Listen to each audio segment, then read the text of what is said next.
They called him Gramps behind his back, mocked his slow movements through the metal detector, and laughed when he'd paused to study the departure boards like he was planning a trip he couldn't afford. Even his supervisor treated him like dead weight. "Speed it up, old-timer, this isn't a museum," she'd say. But when a suspicious passenger tried to slip something past security, his eyes caught details that 30 years of combat flying had trained him to see. Welcome to Silent Heroes. Before we continue with this powerful story, tell me in the comments what city you're watching from today. And if you believe real warriors are never forgotten, hit that subscribe button to support this channel. These stories matter. Chicago O'Hare Airport's Terminal 3 was a massive labyrinth that processed 50,000 passengers every single day. From 5:30 in the morning until midnight, it never stopped. Like a machine that never rested. The security checkpoint was the heart of this machine. Constant movement, constant pressure, constant stress. 14 lanes, 60 security officers, thousands of bags, millions of problems. This wasn't a place where anyone wanted to stand out. Robert Mitchell was perfect for exactly that reason. He was 67 years old, medium height, gray hair, quiet man. You'd never see a smile on his face, never hear a complaint. Every morning at 6:30, he'd arrive at work. Same navy blue polo shirt, same black pants, same black shoes. He never made unnecessary conversation and just did his job. Only his job. For 15 years, he'd followed the exact same routine. Same bus stop, same coffee, same lane. In his locker hung a single photograph. Old, black and white, corners worn from age. 5 young pilots standing in front of an F-117 stealth aircraft. Robert was the youngest among them. On the back of the photo was a date, January 15th, 1991, the beginning of Operation Desert Storm. But for the other security officers, Robert had become a burden that made their days harder. "Gramps is slowing down again," muttered Marcus Williams, a 24-year-old security guard. He'd shake his head looking at the long lines waiting at the metal detector. "At this rate, we'll never finish today. The guy checks one bag every 5 minutes." Jake Thompson was more ruthless. Fresh out of college, 22 years old, one of those types who thought he was smart. "The man's hands don't work anymore," he'd say to others during coffee break. "Why is he still working here? Isn't there an age limit for this job?" "Because no one has the guts to fire him," replied Sarah Martinez, a 30-year-old experienced officer. "They're afraid of age discrimination lawsuits." "But he's really slow," added Marcus. "I looked at yesterday's shift reports. The guy processes half as many passengers as everyone else per day. This can't continue." Robert heard these conversations but never reacted. He heard these discussions at least 5 times a day. He'd just turn to the next passenger, perform the same thorough check, continue with the same calm. When examining bags, he'd scrutinize every corner like he could see through them with X-ray vision. He'd evaluate passengers passing through the metal detector as if they were potential threats. The other officers couldn't understand this behavior. For them, security screening was mechanical work. Open bag, look, close. If the metal detector beeps, search. If not, let them pass. 1,000 people a day, all the same routine. For Robert, every passenger was a potential enemy. Every bag was a potential bomb. Every movement was a potential threat. This wasn't paranoia. This was survival instinct learned on the battlefield. Linda Rodriguez, the security supervisor, was less tolerant. 45 years old, stern attitude, never joked around, Mexican-American, raised in Chicago, had to prove herself in a male-dominated industry. Her patience with Robert had run out months ago. "Mitchell!" she'd shout from her office, constant irritation in her voice. "Pick up the pace! This is a security checkpoint, not a nursing home. Passengers are waiting." Robert never responded. He'd just nod and turn to the next passenger. This made Linda even more annoyed. "The man doesn't even hear me," she'd complain to other supervisors. "Or he doesn't care. Either way, it's bad. I need to talk to upper management." Linda was actually a well-intentioned woman. She loved her job, valued her team. But Robert was a puzzle she couldn't understand. How could someone be so slow, never rush? He acted like he had all the time in the world. The young employees thought Robert's thoroughness was paranoia. Linda knew it was inefficiency. Robert knew it was survival skill. Every morning around 7, while other security officers gossiped during coffee break, Robert would stand alone in Section C and study the departure boards. Which planes were coming from where, which airlines used which routes, weather reports, delay announcements, emergency procedures. "Look at Gramps," Jake would say, pointing him out to new acquaintances. "Looking like he's about to fly somewhere himself. He's probably never been on a plane in his life. Wonder where this curiosity comes from." Others would laugh. Marcus would send videos he filmed to his friends on Snapchat. "Chicago's slowest security guard," he'd write underneath. "If this guy worked at NASA, he'd retire before the rocket reached Mars." Sarah sometimes tried to quiet them.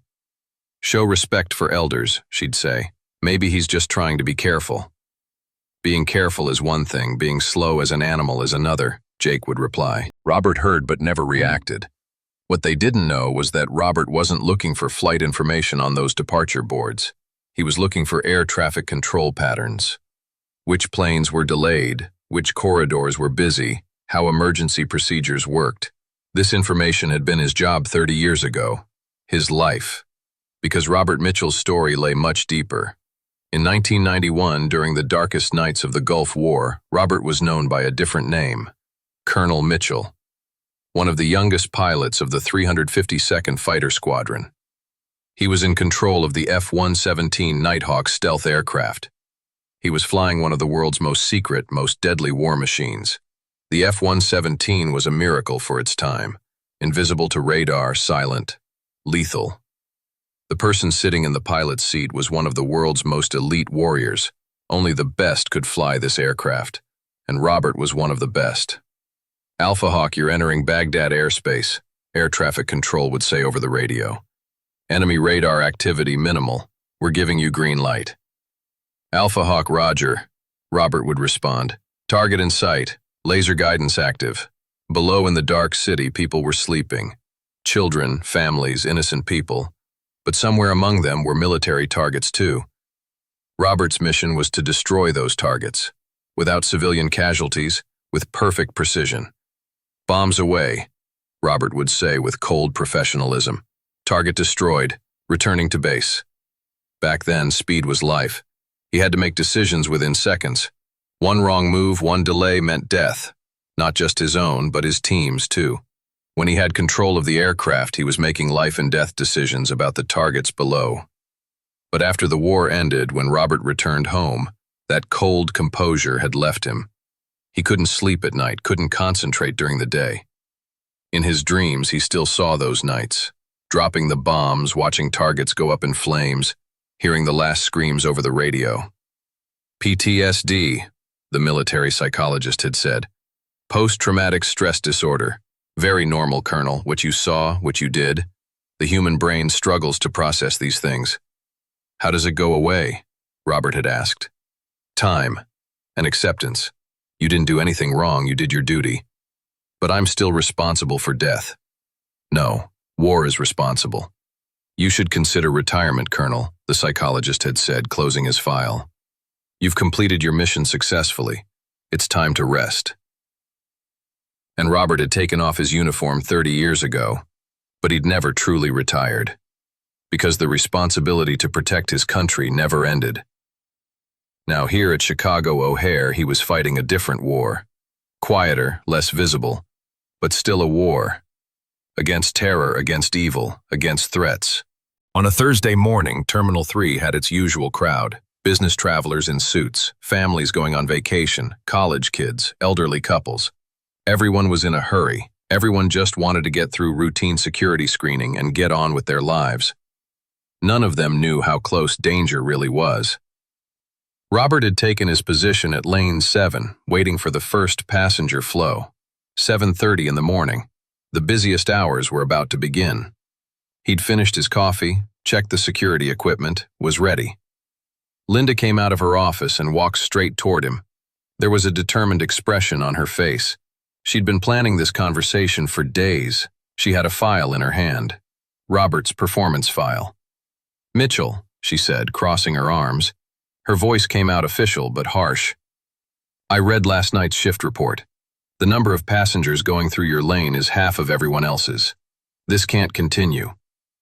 Other officers nearby had started to stop. Marcus had abandoned his work to watch. Jake had prepared his phone. Sarah looked uncomfortable. Robert looked up at Linda. There was neither anger nor defense in his eyes, just fatigue. 30 years off fatigue. The fatigue of war. "Security," he said simply. There was neither apology nor challenge in his voice. "Security?" Linda's voice rose. Surrounding passengers started to turn. "The only security problem here is your speed. This job is beyond you, Robert. Maybe it's time for retirement." Linda opened the file. "We received 150 complaints last month, all about your lane. Slowness, inefficiency, unnecessary searches." Marcus and Jake watched from a distance. Marcus grinned slightly. Jake took out his phone, ready to film. "She's finally telling him off," Marcus whispered. "And she's right," Jake replied. "At this pace, he's completely useless." Sarah was uncomfortable. "Stop this. The old man will be embarrassed." "Let him be embarrassed," Jake said. "Maybe then he'll come to his senses." Robert said nothing. He used the patience he'd learned over long years. He knew Linda was right. Hira Lee was slow.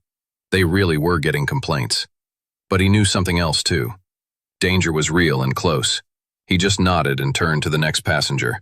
Linda wanted to say more, but the stares from surrounding passengers made her uncomfortable. "This conversation isn't over, Mitchell," she said. Then she returned to her office to start preparing Robert's termination papers.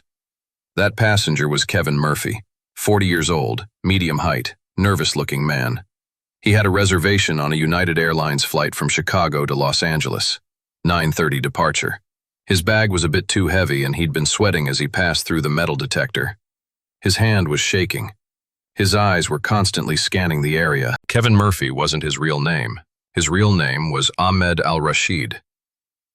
He'd come to America 3 years ago, on a student visa, but he'd never attended school. Instead, he'd been training himself for different things. Most security officers would consider these normal stress signs: fear of flying, being in a hurry, work stress, things they saw hundreds of times a day. Normal. Robert considered these alarm signals. 30 years ago, on the battlefield, he'd learned to recognize his enemy. When people were scared, when they were lying, when they were hiding something, they behaved differently. Their body language changed. Their breathing patterns, eye movements, hand positions. Kevin Murphy's hand was shaky, movement patterns inconsistent, eyes evasive, and sweat, too much sweat. The airport wasn't hot. "Could I open your bag, sir?" Robert said, calm but determined. There was 30 years of authority in his voice. Kevin grumbled. "I'm in a hurry, man. My flight leaves in an hour. Do you have to be this slow?" Robert heard this sentence 100 times a day, but Kevin's way of saying it was different, too rushed, too tense, too fake. "Routine check," Robert said, but his eyes were focused on Kevin's hands. These hands were like the hands he'd seen on the battlefield, hands under stress, hands about to do something. When he opened the bag, everything looked normal. Dell laptop, a few books, personal items, deodorant, toothbrush, a normal business travel bag. But Robert's experienced hand went to the bottom of the bag. There was a hidden compartment there. Inside were small metal pieces. To a normal eye, they looked like plastic pen tips, but Robert recognized them. They were C4 explosive triggering mechanisms. Kevin's face changed. His mask had dropped. He was no longer scared, he was threatening. "What is this?" Robert asked, keeping his voice low. He didn't want to create panic. Kevin tried to back away, but Robert had grabbed his wrist. Not tight, but firm. The calm he'd learned 30 years ago when controlling the F-117 stealth aircraft was here now. "Nothing," Kevin said, his voice coming out shaky. "Just electrical supplies. For work." "What kind of work?" Robert asked, not taking his eyes off Kevin's. Instead of answering, Kevin looked around. He was looking for an escape route. Then he shouted, "Help! This man is harassing me. He's being racist." A few passengers turned, but Robert didn't panic. His 30 years of experience told him what he needed to do. "Terminal security, lane 7, Robert said, opening his radio. His voice was calm but urgent. "Code red, suspect apprehended, suspected explosive materials." Linda came running. There was amazement on her face. She'd never seen Robert do something like this before. "What's happening, Mitchell?" Linda shouted. Marcus was coming from behind. Jake was still filming, but not for entertainment anymore. Robert placed the metal pieces on the table. With his experienced eye, he'd immediately recognized them. Special components used in explosive making. C4 triggers. "This man is a terrorist," Robert said, holding Kevin steady. His voice was still calm, but there was justice in it. Kevin started struggling. "He's lying. I'm just an electrical engineer. This is racism." "You were just trying to kill 30 people, Robert said. "These parts are used to make explosives inside aircraft." Linda was frozen. Marcus was watching with his mouth open. Jake had forgotten to stop the video. The airport's special security team arrived within 2 minutes. FBI agents were there within 3 minutes. Bomb disposal experts were examining Kevin's bag. "Triggering mechanism," the bomb expert said, "designed to make explosives inside aircraft." This man really was. As they took Kevin Murphy away, the agent in charge, Jennifer Walsh, turned to Robert. She was in her 30s, sharp-minded, experienced. She'd been fighting terrorism for 10 years. "How did you recognize these parts?" Walsh asked.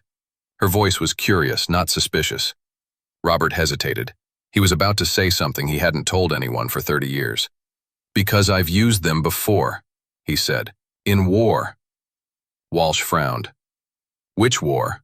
"Gulf War. I was an F-117 Nighthawk pilot. Covert operations, target destruction. I recognize these types of explosives because I used them to bomb Baghdad." The terminal fell silent. Passengers stopped to listen. Other security officers were frozen. Linda stood with her mouth open. Marcus's phone fell from his hand. Jake had forgotten to stop filming. Walsh opened her radio to verify credentials. 5 minutes later, she returned. There was respect on her face. "Colonel Robert Mitchell," she said loudly. 352nd Fighter Squadron. 25 operational flights, 3 distinguished service medals, 2 air medals, 1 Bronze Star, 1 Silver Star. "Retired," Robert said simply. But the terminal was now looking at him differently. Walsh continued. "You protected America from a possible terrorist attack today. This man was going to fly to LA on Monday and meet with other cells there." "I don't need to know," Robert said. "This was my job."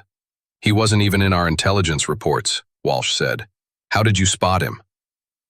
Robert looked at Linda, Marcus, Jake, the other security officers gathered around. He saw the expression on their faces. Amazement, respect, maybe a little shame too. "Because I learned in war," he said. "I learned to read people. I learned to smell danger. And I never learned to turn off the alarm." Linda was the first to come to her senses. She approached Robert, but this time to apologize. "Colonel Mitchell," she said. Her voice was shaking. "I didn't know. I'm so sorry." "Robert," he said. Just Robert. That night, the Kevin Murphy incident was the lead story on the news. Terror attempt thwarted at Chicago O'Hare, but Robert's name wasn't mentioned. He'd wanted it that way. When Robert got home that night, he was alone as always. His small apartment, old furniture, framed photos on the wall. Pictures of him as a young pilot next to the F-1117, others with his team members. Some he'd lost, some years ago. This night was different. This night he felt useful again. This night he remembered the meaning of the work he did. The next day, when Robert came to work, everything had changed. There were reporters waiting at the terminal entrance. But security hadn't let them in. Linda approached him, but not for criticism this time. "Colonel Robert," she said. "I thought about it last night. I was wrong about you. Very wrong." "It's over," Robert said. "No, it's not over," Linda said. "You've been working here for 15 years, and yesterday you proved why you're so thorough. We need to learn from you." Marcus approached. There was shame on his face. Robert, I'm sorry. I completely misunderstood you. Jake was the hardest. Young, proud, didn't know how to apologize, but finally he came. I underestimated you, he said. I'm sorry. I should have respected you. Robert smiled at all of them. Just do your jobs well. They're watching you. And they really were watching. That day, passengers going through Lane 7 were grateful for Robert's thorough checks. They knew he was the one who'd spotted the terror attempt they'd seen on the news. Other security officers started learning from him how to spot suspicious behavior, what questions to ask, how to stay calm. Walsh from the FBI came again. This time she brought an offer. Would you consider being a consultant in our training program? She asked. Your experience is invaluable. Robert thought about it, then shook his head. Thank you, but this is my place. Why? Because the war is here. Right there at that lane. Every day.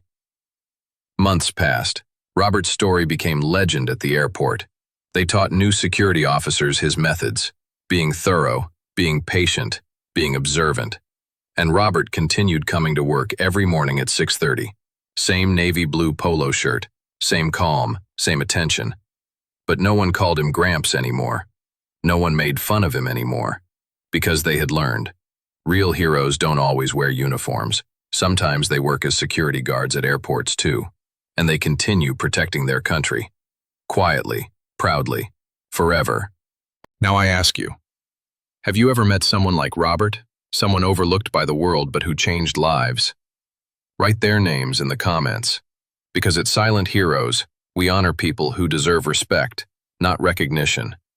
If this story moved you, subscribe and share. Let's make sure silent heroes are never silent. We'll see you in the next story. Until then, if you see an elderly security guard wearing a navy blue polo shirt at the airport, look more carefully. He might not just be checking your bag.